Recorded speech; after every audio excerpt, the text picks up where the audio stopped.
교자씨 중보 기도단원 여러분 안녕하세요. 주기도문 두 번째 시간입니다. 지난 시간에는 부름말에 대해서 살펴보았는데요.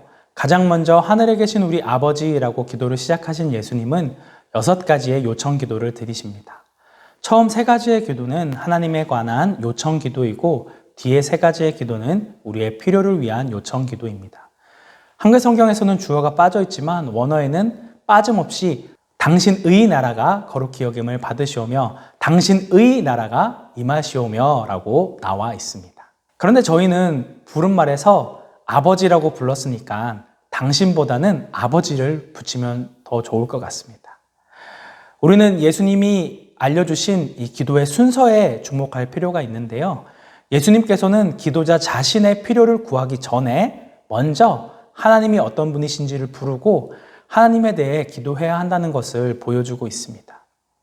사람들이 기도의 필요성을 느끼는 이유는 대부분 자신의 문제 때문입니다. 기도 생활에 꽤 열심을 낸다는 사람들도 대부분 응급처치식 기도에 머물고 있다는 것이죠.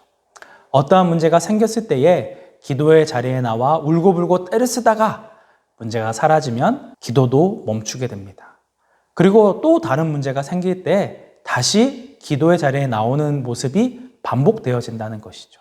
다시 한번 말씀드리지만 사랑하는 아버지에게 자신의 필요에 대해 요청하는 것 자체가 잘못된 것은 아닙니다. 다만 예수님께서는 자신의 필요만을 위해 구하는 기도보다 더욱 성장한 기도를 하기 원하십니다. 나 중심적인 기도에서 하나님 중심적인 기도로 바뀌기를 원하신다는 것이죠. 우리의 삶에 시급하고 중요한 문제가 얼마나 많습니까? 그런데 예수님은 하나님의 이름이 거룩히 여김을 받는 것이 가장 중요한 우선순위가 되어야 한다고 이야기하고 있습니다. 우리의 생각으로는 아니 급한 삶의 문제가 너무 많은데 별로 중요하지 않은 것 같은 하나님의 영광을 위해 기도하라는 것이 불필요해 보이기도 합니다. 하지만 그만큼 중요하기 때문에 예수님께서 첫 번째 순서로 알려주셨던 것이겠죠. 오늘은 하나님께 요청하는 첫 번째 기도, 아버지의 이름이 거룩히 여김을 받으시오며에 대해서 살펴보겠습니다. 하나님의 이름은 어느 하나로 콕 집어 이야기할 수 없을 만큼 많이 있습니다. 성경에서 등장하는 하나님의 이름은 무려 26가지나 됩니다. 이를 통해 하나님께서는 우리가 상상하는 것 이상으로 크신 분이시며 우리의 모든 삶을 다스리시고 주관하시는 분임을 분명히 보여주고 있습니다. 이런 하나님의 이름은 거룩히 여기심을 받아야 하는데 거룩이라는 의미는 무엇일까요? 성경에서는 2가지 의미가 있습니다. 첫 번째, 구별하다, 분리하다라는 의미가 있고 두 번째, 도덕적 완전함을 의미합니다. 하나님께서 거룩하다는 말은 이 땅에 살아가는 우리와는 완전히 다르신 분, 도덕적으로 완전하신 분이라는 의미입니다. 지난 시간에 살펴보았듯이 하나님은 스스로 존재하시는 분이십니다.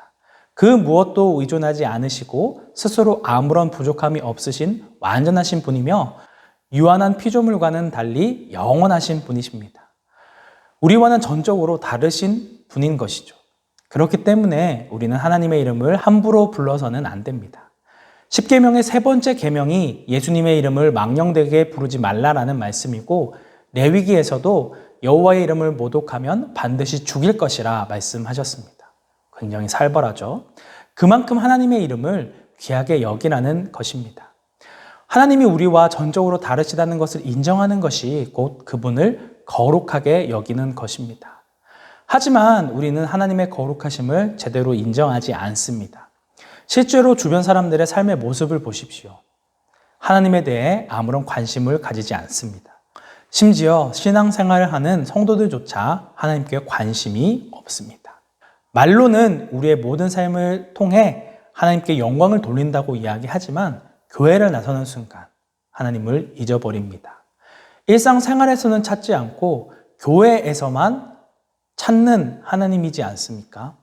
사실상 우리는 하나님의 이름을 거룩하게 할 수 없는 존재입니다.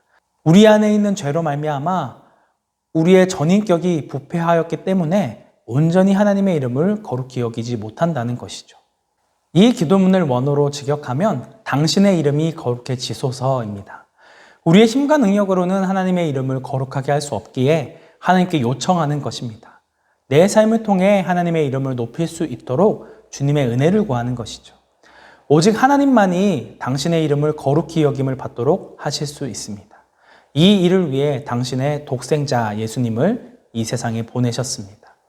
예수님이 이 땅 가운데 오신 가장 중요한 목적은 하나님의 이름을 거룩하게 하는 것이었습니다. 예수님의 사역을 한 가지로만 말하면 아버지의 이름을 알게 하고 또 알게 하는 것이었습니다. 그렇다면 예수님은 어떤 방식으로 하나님의 이름을 거룩히 여김을 받도록 하셨을까요? 바로 십자가를 통해서입니다. 예수님이 우리의 죄를 대신해서 십자가에 죽으신 것은 거룩하신 하나님을 바르게 알고 그 이름을 거룩히 여김을 받도록 하기 위한 것이었습니다. 이것이 주님의 마음에 항상 첫 번째 우선순위를 차지한 소원이며 기도 제목이었습니다. 우리는 예수님의 십자가 사역을 통해 거룩하신 하나님이 우리를 얼마나 사랑하시며 귀하게 여기는지를 알게 되었습니다. 그 사랑을 안다면 어찌 하나님의 이름을 높이지 않을 수 있으며 그 은혜를 전하지 않을 수 있겠습니까?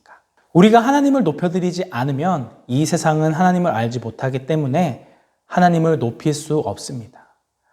우리를 통해 하나님의 이름을 알게 되는 것이 세상 사람들이 구원을 받을 수 있는 유일한 길이요 방법이라는 것이죠.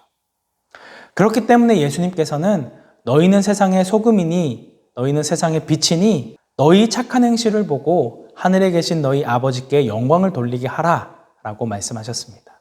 베드로전서에서도 너희를 악행한다고 비방하는 자들로 하여금 너희 선한 일을 보고 오시는 날에 하나님께 영광을 돌리게 하려 함이라 라고 말씀하셨습니다.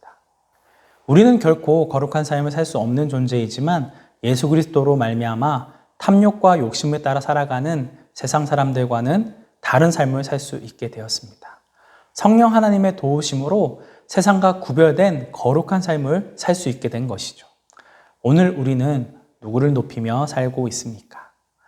이 세상의 모든 사람은 무언가를 찬양합니다. 자신이 소유하고 있는 물건, 자신이 키우고 있는 애완견, 심지어 정치인들을 찬양하기도 합니다. 왜 우리는 항상 무언가를 찬양할까요? 원래 하나님의 이름을 높이고 찬양하기 위해 창조되어진 존재이기 때문입니다. 하지만 우리의 죄로 말미암아 자기의 행복을 위해 하나님을 이용하는 시대가 되어버렸습니다. 모든 것이 왜곡되어 버렸죠. 하지만 하나님께서는 예수 그리스도를 믿음으로 구원받은 성도들을 통해 하나님의 이름이 높임 받으시기를 원하시고 바라십니다. 이것이 하나님의 최우선순위의 기도였기 때문에 첫 번째에 위치하게 된 것이죠. 내 이름을 남기고 싶고 나만 돋보이고 싶은 자아중심적인 세상 가운데 우리는 하나님의 이름을 높이는 거룩한 백성으로 살아가고 계신가요? 하나님의 이름이 아무렇지 않게 모욕받는 이 세상 가운데 하나님을 높이는 삶을 살고 계신가요? 우리의 삶을 통해 세상 사람들이 거짓된 우상에서 벗어나 영원하시고도 참되신 하나님을 알게 되기를, 하나님을 하나님으로 인정하며 영광을 올려드리는 귀한 은혜가 있기를 주님의 이름으로 축복합니다.